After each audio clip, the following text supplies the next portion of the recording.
Bonsoir les amis, aujourd'hui nous allons parler avec vous de choix. Alors le choix est capital, le choix d'un enfant de Dieu est, je dirais, elle est essentielle pour l'avancement. Tu ne peux pas marcher sans pour autant faire un choix. Alors ton choix détermine ton avenir, ton choix, le choix que tu fais aujourd'hui détermine ton futur. Le choix que tu fais aujourd'hui détermine ce qui va t'arriver ou ce qui ne va pas t'arriver tout simplement.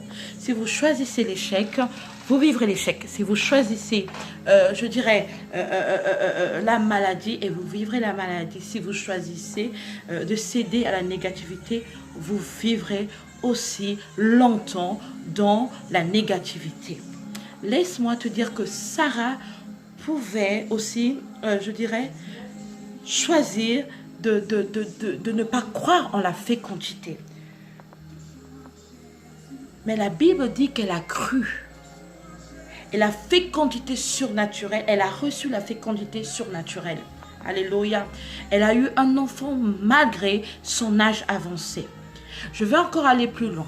Ruth pouvait se contenter de son veuvage, pouvait croire en son veuvage parce qu'elle a perdu son mari.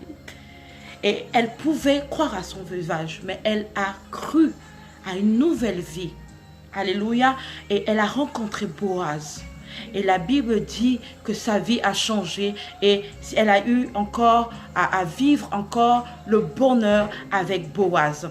Je pars encore un peu plus loin et je vais te parler de la femme à la perte de sang. La Bible dit qu'elle a passé 12 ans de sa vie dans la souffrance, avec cette maladie. Elle pouvait aussi abandonner et croire que la maladie a eu la victoire et qu'elle n'avait plus rien à faire de sa vie. Mais la Bible a dit qu'elle ne s'est pas arrêtée là. Elle a cru en la santé. Elle a cru en la guérison. Et elle a reçu la guérison. Elle est partie, elle a saisi la robe de Jésus. En saisissant la robe de Jésus, elle a eu la foi en Jésus.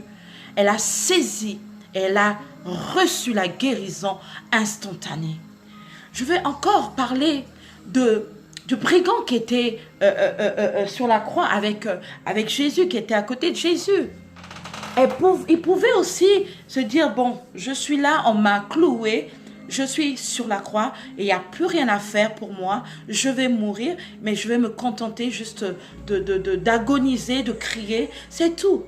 Mais malgré son état, il a cru en Jésus et qu'il a cru que Jésus pouvait le sauver.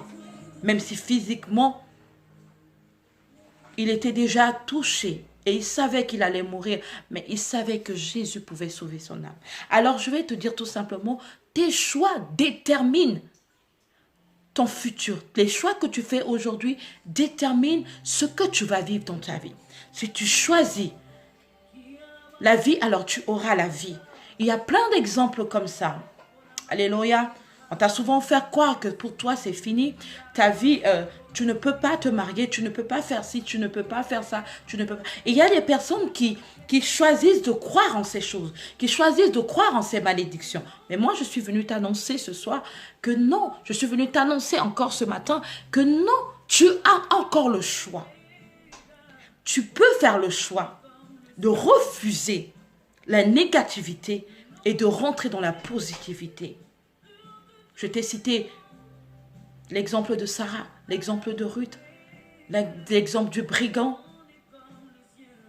Alléluia. Et donc notre Dieu est celui qui détient la victoire. Il ne nous a pas créés pour demeurer dans la maladie ou pour vivre dans la négativité, pour vivre toujours dans l'échec. Non, il nous a créés pour vivre la vie en abondance. Alors, lève-toi et fais le bon choix.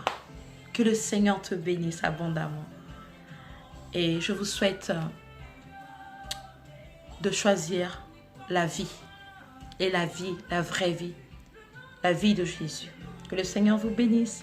Prophétesse Inès. Bye bye.